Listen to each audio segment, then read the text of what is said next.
we just look at it as being separate from God or separated from God. And part of the way that we came to that conclusion is through all of these different ways that are described, which put the whole perspective of our relationship with God together in context. As you go through here, our listeners, I hope, will be able to see that this situation of separation from God, not having a good standing with God, is described many, many ways in Scripture. It's not just the one way.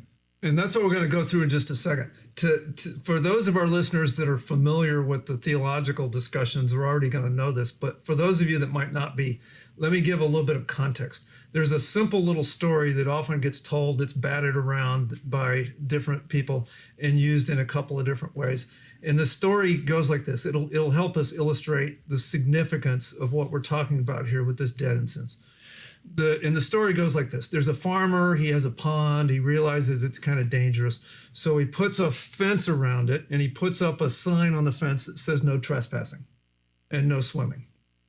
Well, the neighbor kid, he wants to go swimming, so he violates the rule, jumps the fence, trespasses, which is a violation of the rule, and goes swimming in the pond and drowns in the pond. In one version of the story, the farmer comes along, sees the child out there drowning, throws him a life preserver, and in this way the story gets told, the boy has an option. He can grab a hold of the life preserver and he's saved, or he can say, no, I'm not going to take that and drown.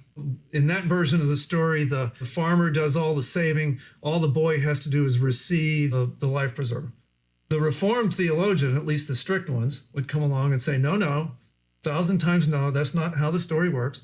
In their version of the story, same pond, same farmer, same fence, same sign, same little kid jumps the fence, trespasses, goes swimming in the pond, only this time he's dead in trespasses and sins. He's trespassed and he's dead, drowned at the bottom of the pond.